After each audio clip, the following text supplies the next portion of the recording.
দয়ার নবীজি আমরা তোমায় ভুলতে পারি না দয়ার নবীজি আমরা তোমায় ভুলতে পারি না তোমার আম্মা আমিনা গো তোমার দুধ মা হালিমা তোমার আম্মা আমিনা গো তোমার দুধ মা হালিমা তুমি জন্ম নিলে মায়া আমিনার ঘরে খোদার ফারিস্তারা আসে সে ঘরে তুমি জন্ম নিলে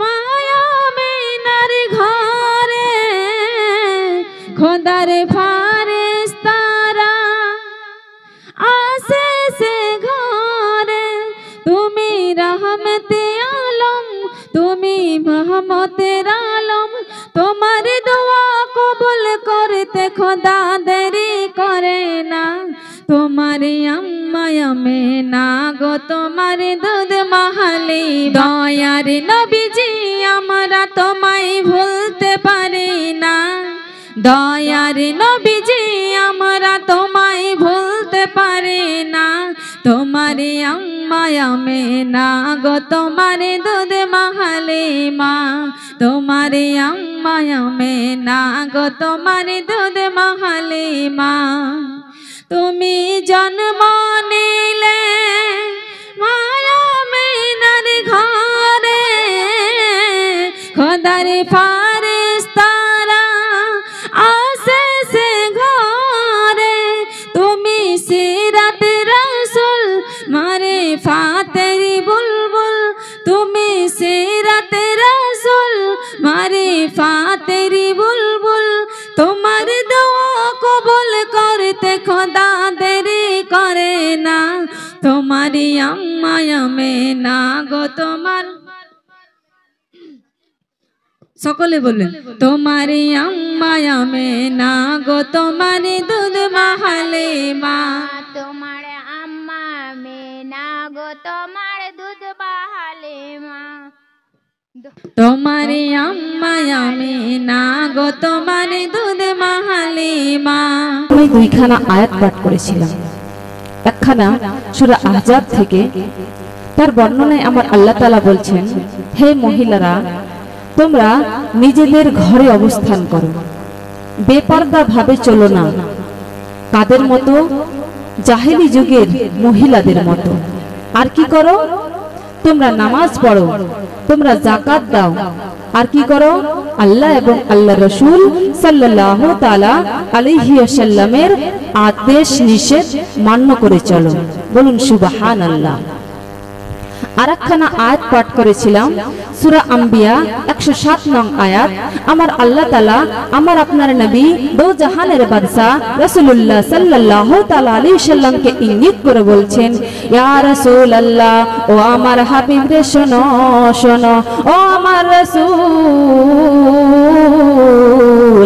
আমি তোমাকে দুনিয়ার বুকে পাঠিয়েছি আমি তোমাকে দুনিয়ার বুকে পাঠিয়েছি এই দুনিয়ার সমস্ত কিছুর জন্য রহমত স্বরূপ সুবহানাল্লাহ এই দুনিয়ার সমস্ত কিছুর জন্য রহমত স্বরূপ ও আমার মা বোনেরা রে শোনো শোনো আমার আল্লাহ তাআলা রাসূলুল্লাহ সাল্লাল্লাহু তাআলা আলাইহি ওয়াসাল্লামকে রহমত হিসাবে দুনিয়ার বুকে পাঠিয়েছেন ও আমার মায়েরা রে শোনো শোনো আপনাদের প্রশ্ন হতে পারে ও নাসিমা বলেন দেখি বলেন নবী কি আমাদের জন্য মহিলাদের জন্য রহমত কিনা নবী আমাদের জন্য রহমত কিনা আমার ভাষা বুঝতে পারছেন গো হাত তুলেন তো সকলে আমার ভাষা বুঝতে পারছেন এই সাইডের মায়েরা হাত আমার ভাষা বুঝতে পারছেন সুবহানাল্লাহ তো যাই হোক আসেন আমি কি বললাম যে আমার আল্লাহ তাআলা রাসূলুল্লাহ সাল্লাল্লাহু তাআলা আলাইহি ওয়াসাল্লামকে রহমত হিসেবে পাঠিয়েছেন তো আমার আপনার নবী আমাদের জন্য অর্থাৎ মহিলাদের জন্য রহমত কিনা সেই জিনিসটা আমি আপনাদের দেখাবো ও আমার মা বোনেরা রে শোনো শোনো ও আমার মায়েরা রে শোনো জাহেলি যুগের ঘটনা। আমার আপনার নবী যখন দুনিয়ার বুকে আসেনি, আমরা যে মহিলা, আমরা যে নারী জাত, আমরা যে মায়ের জাত, আমাদের কোনো সম্মান ছিল না, আমাদের সমাজে কোনো মান ছিল না। দো জাহানের বাদশা যখন দুনিয়ার বুকে চলে আসলেন, দো জাহানের বাদশাকে যখন দুনিয়ার বুকে প্রেরণ করা হলো, তখন নবী ঘোষণা করে দিলেন, ও দুনিয়ার মহিলারা রে শোনো শোনো, আজ থেকে তোমরা স্বাধীন, আজ থেকে তোমরা মুক্ত। তোমাদেরকে আর দাসীর মতো খাটতে হবে না, তোমাদেরকে সমাজে অবহেলিত হতে হবে না, আজ থেকে তোমরা মুক্ত। বলুন না সুবহানাল্লাহ। আসুন মা, আমি দুইখানা আয়াত পাঠ করেছি, এই দুইখানা আয়াতকে একসঙ্গে নিয়ে চলবো। ও আমার মায়েরা রে শোনো শোনো, আমরা মা হয়ে, মহিলা হয়ে, মেয়ে হয়ে, কন্যা হয়ে দুনিয়ার বুকে জন্মেছি। আল্লাহ তাআলা আমাদেরকে এমনি এমনি সৃষ্টি করেনি। আল্লাহ তাআলা যত কিছু সৃষ্টি করেছে সমস্ত কিছুরই যেন গুরুত্ব রয়েছে, সমস্ত কিছুর একটা কারণ রয়েছে। ও আমার মায়েরা রে শোনো শোনো, আমাদেরকে যে আল্লাহ তাআলা সৃষ্টি করেছে, আল্লাহ তাআলার উদ্দেশ্য হলো আমাদের দ্বারা তিনি ইবাদত নেবেন, আমাদের দ্বারা তিনি ইবাদত নেবেন। ও আমার মা বোনেরা রে শোনো শোনো, আমাদের দুনিয়াতে অনেক রকম কাজ রয়েছে, আমাদের কাজ তো অনেক রকম রয়েছে রে মা বোন। দুনিয়াতে চলতে গেলে, দুনিয়াতে ফিরতে গেলে অনেক কাজ করে, অনেক সমাজের সঙ্গে আমাদেরকে মানিয়ে চলতে হয়, নতুন পরিবেশের সঙ্গে আমাদেরকে সামঞ্জস্য রেখে চলতে হয়। তবে শুনে যান, শুনে যান, আপনাকে যেই কারণে সৃষ্টি করা হয়েছে সেই উদ্দেশ্যটা যেন আপনি ভুলে যাবেন না। ও আমার মায়েরা রে শোনো, আমরা মহিলা, আমরা কন্যা, আমরা নারী জাত, আমাদের অনেকগুলো কাজ রয়েছে। তবে অনেকগুলো কাজের মধ্যে যদি আমরা 4টি কাজ করতে পারি রে মা, তাহলে আমার আপনার আল্লাহ তাআলা আমাদের জন্য জান্নাতকে ওয়াজিব করে দিবে। বলো সুবহানাল্লাহ। কথা বুঝতে পারছেন? আমাদের কাজ তো রয়েছে অনেক, যেমন আমাদেরকে সংসার করতে হবে, এটা বাস্তবিক জীবন, বাস্তব জীবন। মায়ের গর্ভ থেকে একটি মেয়ে জন্ম নিল, আস্তে আস্তে বড় হলো, মা বাবা তাকে যেন লালন পালন করলো, মা বাবা বড় করে একটি পরের ছেলের হাতে তুলে দিল। ও আমার মায়েরা রে শোনো শোনো, যখন আমরা পরের ঘরে চলে গেলাম, সংসারের দায়িত্ব আমাদের মাথার উপরে চলে আসলো, সংসারের বিভিন্ন কাজ আমাদের সামলাতে হবে। ও আমার মায়েরা রে শোনো শোনো, এটা কোনো নতুন কথা নয়, এটা শুধু আপনার জন্য নয়। জান্নাতি মহিলা মা ফাতেমাতুজ জোহরা, জান্নাতি রানী, নবীর দুলালি মা ফাতেমাতুজ জোহরা রাদিয়াল্লাহু তাআলা আনহা ছিলেন জান্নাতের রানী। আপনি তো দূরে থাক, মা ফাতেমার যে পায়ের ধুলোর পরিমাণ, তার ধুলোর পরিমাণ আমরা হতে পারবো না রে মা। কিন্তু সেই নারী, সেই মহিলা আপনার আমার মতো বাড়ির কাজ করে এই দুনিয়া ছেড়ে বিদায় নিয়েছে। মা ফাতেমাতুজ জোহরা রাদিয়াল্লাহু তাআলা আনহা নিজের বাড়ি নিজেই ঝাড় দিতেন, তার দরুন তার পোশাক আশাকে যেন ময়লা লেগে থাকতো। ও আমার মা বোনেরা রে, আপনারা যেমন রান্না বান্না করেন, মা ফাতেমাতুজ জোহরা রাদিয়াল্লাহু তাআলা আনহা রান্না বান্না করতেন। এখনকার যুগে তো মেশিন বেরিয়েছে, মিল বেরিয়েছে, আপনারা আটা যে পিষেন, আপনারা যে গম পিষেন মা, আপনারা মিল থেকে পিষে নিয়ে আসেন। কিন্তু আগের যুগের মা যারা রয়েছে, বয়স্ক মায়েরা রয়েছে না, ওনারা জানেন যে আগে এই চাকরি না জাতা বলে আটা বের করতে হতো, পিষে না গো মা, আপনারা বলতে পারবেন। এখন তো আমরা ওগুলো বুঝি না, অনেকে আমরা বুঝি না জাতাটা কি বা ওই চাকরিটা কি, চাকরি দিয়ে কি হয়। ও আমার মায়েরা রে, প্রায় 1400 বছর আগের যুগের ঘটনা। আপনারা যদি চাকরি পিষে আটা বের করে থাকেন, সেই যুগের কি হতে পারে। মা ফাতেমাতুজ জোহরা রাদিয়াল্লাহু তাআলা আনহা তিনিও একাই যেন চাকরি থেকে আটা বের করতেন, তার স্বামী সন্তানের জন্য খাবার করতেন। আগের যুগে আমাদের মতো কোনো কল ছিল না, আমাদের মতো ঘরে ঘরে জল পড়তো না রে মা। আগে যেন ইদারা থেকে জল তুলতে হতো। মা ফাতেমাতুজ জোহরা রাদিয়াল্লাহু তাআলা আনহা ইদারার মধ্যে দড়ি ফেলে, ডল দিয়ে দড়ি ফেলে যেন জল বের করতেন আর সংসারের কাজে লাগাতেন। তার দরুন মা ফাতেমা রাদিয়াল্লাহু তাআলা আনহার হাতে যেন ফোঁসা পড়ে যেত। ও আমার মায়েরা রে শোনো শোনো, যার ধুলার তার পায়ের ধুলার সমান আমরা হতে পারবো না, তিনি ওই মহিলা সমস্ত কর্ম করে জীবন যাপন করে দুনিয়া থেকে বিদায় নিয়েছে। তিনি সংসারের কাজও করেছেন। একটু আপনারা ভেবে দেখেন, মা ফাতেমাতুজ জোহরা রাদিয়াল্লাহু তাআলা আনহা ছিলেন, তিনি হলেন জান্নাতের রানী। তিনি এমনি এমনি কি জান্নাতের রানী হয়েছেন? এমনি হয়েছেন গো। তিনি কেমন ছিলেন, তার আখলাক তার চরিত্র কেমন ছিল? ও আমার মা বোনেরা রে শোনো শোনো, আপনার মতো আমার মতো মা ফাতেমা রাদিয়াল্লাহু তাআলা আনহা ছিলেন না। আপনার আমার মতো হলে মা ফাতেমা জান্নাতি রমণী হতেন না। আমাদের মতো মা ফাতেমা হবেন না, আমাদেরকে মা ফাতেমার মতো হতে হবে। মা ফাতেমার চেহারা কোন পরপুরুষ আজ পর্যন্ত বর্ণনা করতে পারেনি। মা ফাতেমা রাদিয়াল্লাহু তাআলা আনহার যে চেহারা মোবারক, কালো ছিল না ফর্সা ছিল, কোন পরপুরুষ কোনদিন বর্ণনা করতে পারেনি, একমাত্র তার স্বামী সন্তান ছাড়া। হবে না সুবহানাল্লাহ? ও আমার মা বোনেরা রে শোনো শোনো, যেই প্রসঙ্গে এতগুলো কথা বললাম, আমাদেরকে সংসারের কাজ করতে হবে, দুনিয়ার কাজ করতে হবে রে মা। তবে আমাদের আল্লাহ তাআলা যেই উদ্দেশ্যে পাঠিয়েছে সেই উদ্দেশ্যটা ভুলে গেলে চলবে না। তাই বিশেষ 4টি কাজ রয়েছে, এই 4টি কাজ আমাদের করতে হবে। আর কিছু কাজ রয়েছে সেইগুলো বাতিল করতে হবে, তাহলে আপনি আমি জান্নাতবাসী হয়ে যাব। আল্লাহ তাআলা আমাদের জন্য জান্নাতকে অজীব করে দিবে। জোরে বলুন সুবহানাল্লাহ। তো আসুন সেই 4টি কাজ আমরা জেনে নিই, যেই 4টি কাজ করলে আমরা জান্নাতি হতে পারবো। 1 নম্বর হচ্ছে পর্দা।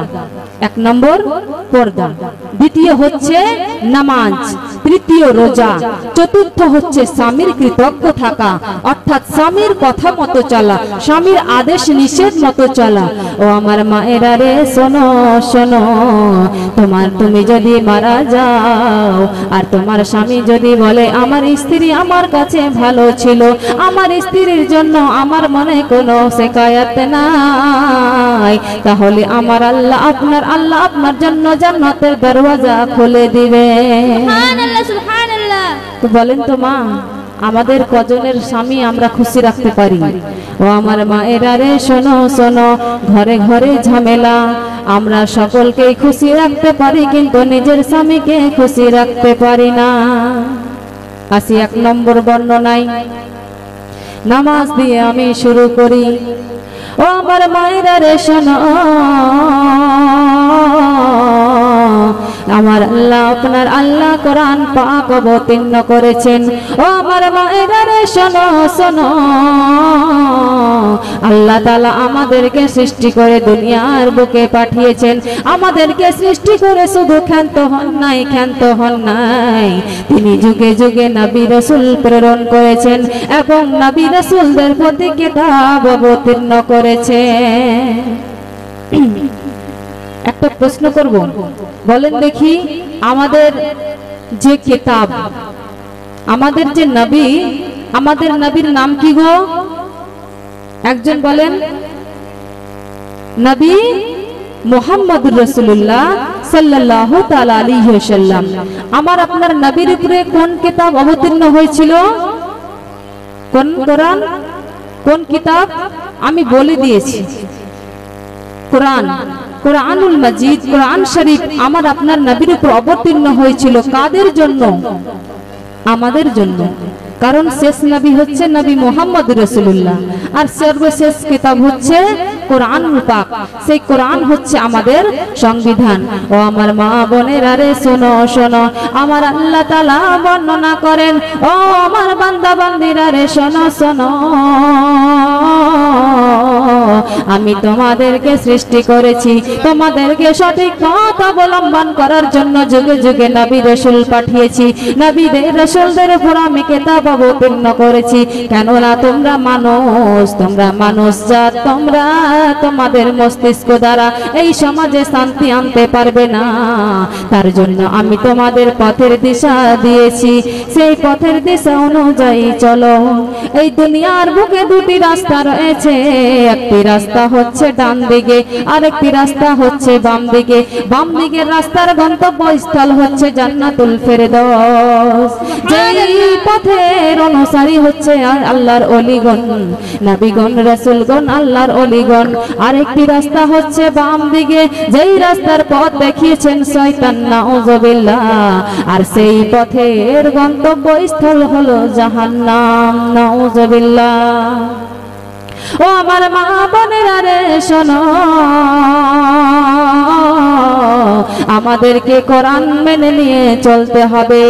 আমার আল্লাহ তাআলা ঘোষণা করেন, যদি কোনো বান্দা বান্দি আমার কোরআনটাকে মেনে নেয়, আমার কোরআনের অনুযায়ী জীবন যাপন করে, কোরআনের আইন মতো জীবন যাপন করে, কোরআনের আদেশ নিষেধ মতো জীবন যাপন করে, তাহলে তার কোনো চিন্তা থাকবে না, তার কোনো ভয় থাকবে না। আমি আল্লাহ তার জন্য জান্নাতকে ওয়াজিব করে দিব। সুবহানাল্লাহ, সুবহানাল্লাহ। ও আমার মা বোনেরা রে শোনো শোনো, রাসূলুল্লাহ সাল্লাল্লাহু তাআলা আলাইহি সাল্লাম বর্ণনা করে, যদি কোন সমাজে কোরআনের আইন চালু হয়ে যায়, যদি কোন রাষ্ট্রপতি তার রাষ্ট্রটাকে কোরআন দ্বারা চালায়, কোন পরিবেশের লোক যদি তার পরিবেশটাকে কোরআনের আইন দ্বারা চালায়, সেই পরিবেশে চুরির ভয় থাকবে না, সেই পরিবেশে ডাকাতির ভয় থাকবে না, সেখানে হানাহানির ভয় থাকবে না, সেখানে লুটালুটির ভয় থাকবে না, সেখানে ছেলেদের মনে কোনো ভয় থাকবে না, সেখানে মেয়েদের মনে কোনো ভয় থাকবে না।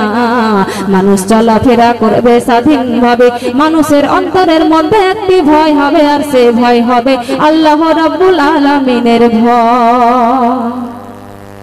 কোরআন তাকে আপনাকে মেনে নিতে হবে। আমার আল্লাহ তাআলা ঘোষণা করে দিয়েছেন, যে কোরআন মতো জীবন যাপন করবে আমি আল্লাহ তার জন্য জান্নাতকে ওয়াজিব করে দেব। বলুন সুবহানাল্লাহ। তো আমার মা বোন, রাসূল কি বলছেন, যদি কোন সমাজ কোরআন মতো চলে, যদি কোন সমাজ কোরআন মতো চলে, তাহলে বলেন তো কোরআনের শাস্তি, যদি কেউ চুরি করে তার কি করতে হবে? একবার চুরি করলে তার একটা হাত কেটে নিতে হবে। বলেন তো সে দ্বিতীয়বার চুরি করবে গো? করবে? করবে না। এবার যদি দ্বিতীয়বার করে নাই, আরেকটা হাত তার কাটা যাবে, দ্বিতীয় হাত কাটা যাবে, সে দুটি হাত যদি কাটা যায়, সে আর চুরি করতে পারবে গো? তাই কি বলছি, যে যদি কোনো সমাজে কোরআনের আইন চালু হয়ে যায়, তাহলে সেখানে কোনো কিছু ভয় থাকবে না, না ছেলেদের ভয় থাকবে, না মেয়েদের ভয় থাকবে। ও আমার মা বোনেরা রে শোনো শোনো, ঘরে ঘরে কোরআন পড়ুন, ঘরে ঘরে সন্তানদেরকে কোরআন শিক্ষা দিন। ও আমার মা বোনেরা রে মেন আলোচনায় আসি। ও আমার মা বোনেরা রে শোনো শোনো, আমার আল্লাহ তাআলা কোরআন পাকের মধ্যে একবার নয়, দুবার নয়, বহুবার আলোচনা করেছেন, বহুবার বর্ণনা করেছেন একটি আরবি ভাষা, ওয়া আকিমনাস সালাতা আকিমনাস সালাহ। হে আমার বান্দা বান্দি, তোমরা নামাজ আদায় করো, তোমরা সালাত আদায় করো, তোমরা সালাত আদায় করো। কি করো? তোমরা নামাজ আদায় করো। ও আমার মা বোনেরা রে শোনো, আমার আল্লাহ তাআলা বারবার ঘোষণা করেছেন। আপনাকে একটি আমি কথা উদাহরণ দিয়ে বুঝিয়ে যাই। আপনার যদি সন্তান থাকে, আপনার সন্তানকে যদি আপনি কোনো কাজ বারবার বলেন, আপনার সন্তান যদি সেই কাজটি না করেন, আপনি সন্তানের প্রতি রেগে যান, সন্তানকে বাড়ি থেকে বের করে দেন, বলে দেন, ও আমার সন্তান রে শোন, জীবন, তোর মতো সন্তানের আমার প্রয়োজন নাই, তুই বাড়ি থেকে বের হয়ে যা, আজ থেকে আমি তোকে ত্যায্য পুত্র করে দিলাম, তুই কোথায় যাবি, কি করবি, কি খাবি, আমি মা আমি বাবা তোর খবর নেওয়ার দরকার নাই।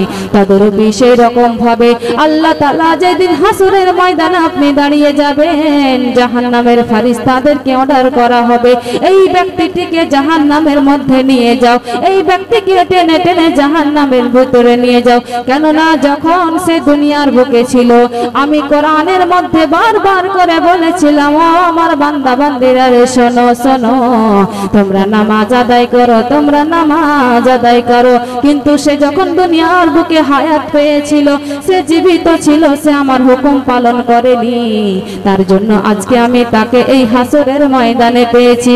ও জাহান্নামের ফেরেশতারা রে শোনো শোনো, এই বান্দিটিকে এই বান্দাটাকে জাহান্নামের মধ্যে নিয়ে যাও, আমি আল্লাহ এই বান্দার খবর নেওয়ার দরকার না। আমার মায়েরা রে শোনো শোনো, জাহান্নাম কতটা ভয়ঙ্কর, জাহান্নামের আযাব কতটা ভয়ঙ্কর রে মা। সেইখানে আপনি এই দুনিয়ার বুকে যে আপনি রান্না করেন, আপনার যে আগুন জ্বলে, জাহান্নামের আগুনের ৭৭ ভাগের ১ ভাগ আগুন এই দুনিয়ার বুকে দেওয়া হয়েছে। এই আগুনের রং হচ্ছে আপনার হলুদ আর লাল মতো, কিন্তু আসলে আগুনের রং হচ্ছে কালো। ও আমার মা বোনেরা রে শোনো, এই আগুনের ছ্যাঁকা আপনি সহ্য করতে পারেন না, তাহলে বলেন দেখি ওই আগুনের ছ্যাঁকা আপনি কি করে সহ্য করবেন? ও আমার মা বোনেরা রে শোনো, রাসূলুল্লাহ সাল্লাল্লাহু তাআলা আলাইহি ওয়াসাল্লাম কোরআন পাকের মধ্যে জানিয়ে হাদিসের মধ্যে বলেন, আসসালাতু মিফতাহুল জান্নাত, আসসালাতু মিফতাহুল জান্নাত, জান্নাতের চাবিকাঠি হচ্ছে নামাজ, জান্নাতের চাবি নামাজ। ও আমার মা বোনেরা রে শোনো শোনো, আল্লাহ তাআলা কোরআনের মধ্যে ঘোষণা করেছেন সূরা জিলজিলালের মধ্যে, ও আমার বান্দা বান্দিরা রে শোনো, তোমরা যদি যারা পরিমাণ নেক আমল করো রে বান্দা বান্দি, তোমরা যদি এক টুকরো পরিমাণ নেক আমল করো রে বান্দা বান্দি, তাহলে আমি আল্লাহ তোমাদেরকে জান্নাত দিয়ে দিব। কিন্তু আমার রাসূলুল্লাহ বলছেন, ও আমার উম্মত উম্মতিরা রে শোনো শোনো, নামাজ হচ্ছে জান্নাতের চাবিকাঠি। আল্লাহ কি বলেছেন? যদি তোমরা একটু ভালো কাজ করো তাহলে জান্নাত পাবে, জান্নাত পেয়ে যাবেন। আর রাসূল বলে দিলেন যে জান্নাতের চাবি হচ্ছে নামাজ।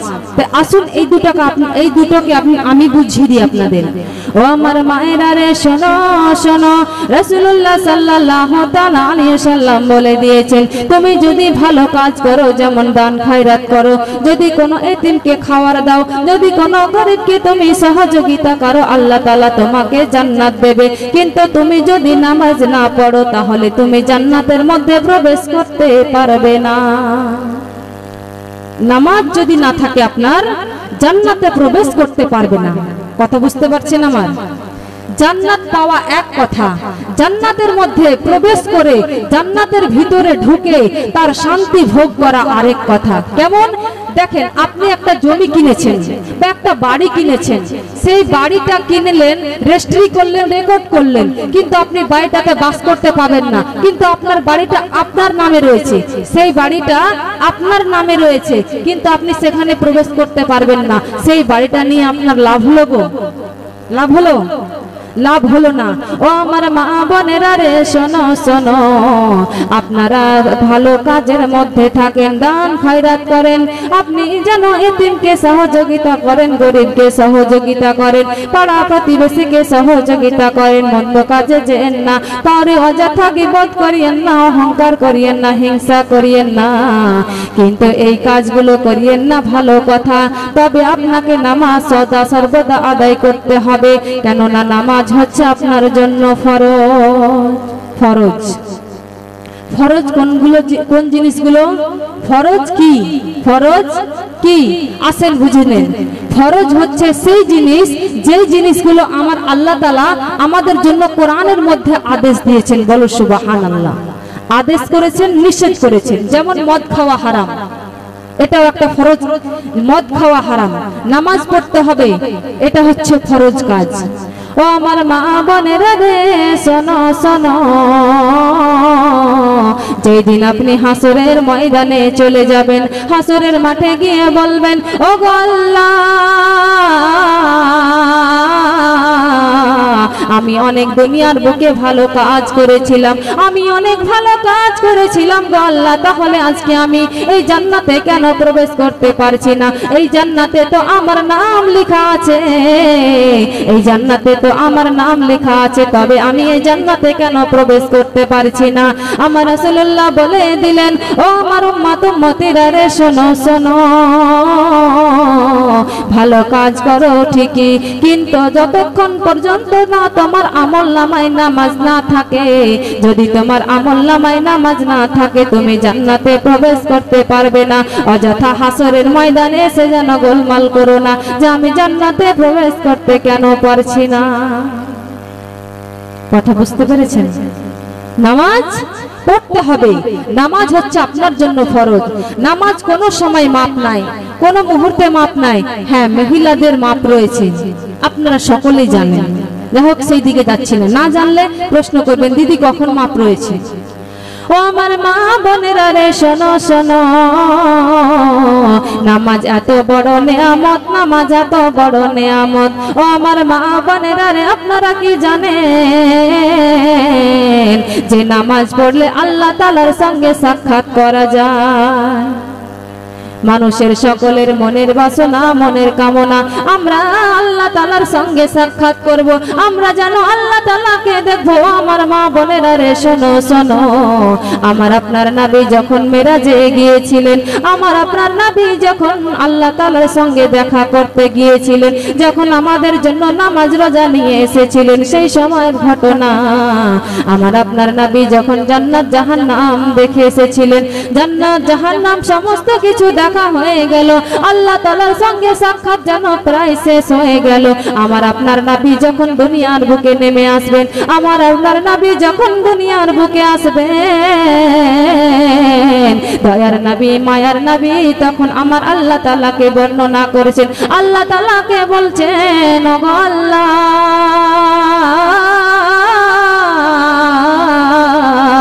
আমি তোমার সঙ্গে সাক্ষাৎ করলাম, আমি তোমার সঙ্গে দেখা করলাম, জান্নাত জাহান্নাম প্রদর্শন করলাম। আমি যখন দুনিয়ার বুকে যাব, আমি যখন পৃথিবীর বুকে নেমে যাব, আমার উম্মত উম্মতি, আমার সাহাবাগণ আমাকে প্রশ্ন করবে। আমি যখন তাদেরকে বলবো আমি আল্লাহ তাআলার সঙ্গে দেখা করে আসলাম, আমাকে আমার উম্মত উম্মতি প্রশ্ন করবে। আমার উম্মত উম্মতি আফসোস করবে আর বলবে, ও ইয়া রাসূলুল্লাহ, ইয়া হাবিবাল্লাহ গো নবী, আপনি আল্লাহ তাআলার সঙ্গে যেন দেখা করে আসলেন, আপনি আল্লাহ তাআলার সঙ্গে সাক্ষাৎ করে আসলেন গো রাসূল। আমরাও যদি আল্লাহ তাআলার সঙ্গে সাক্ষাৎ করতে পারতাম, তাহলে আমি আমার উম্মত উম্মতিকে কি বলবো? দয়ার নবী, মায়ার নবী। এই জন্য আমি বলছি যে সব থেকে বেশি ভালোবাসতে হবে নবীকে। যেই নবী নিজের পরিবারের কথা ভাবেনি কখনো, যেই নবী, নবীর আখরি শ্বাস যাচ্ছে তবুও নবী উম্মতি উম্মতি বলে। দুনিয়াতে এসেছিলেন যখন, আমায় কেন পাঠালে না? ও গো খোদা, তখন সকলে বলুন সুবহানাল্লাহ। আমার নবী দুনিয়াতে এসেছিলেন যখন, আমায় কেন পাঠালে না? ও গো খোদা, তখন দেখতাম মোরে নবীজিকে দোনয়ন ভরে, চুমন দিয়ে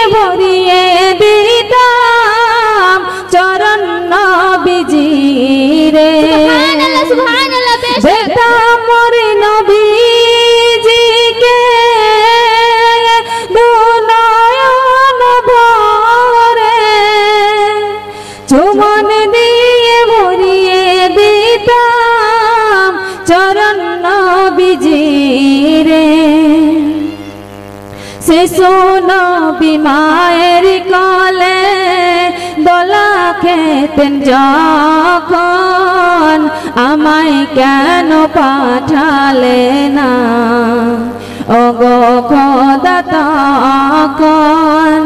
আমার নবী দুনিয়াতে এসেছিলেন যখন, আমায় কেন পাঠালে না ওগো খোদা তখন? মোর নবীজি নূরের জ্যোতি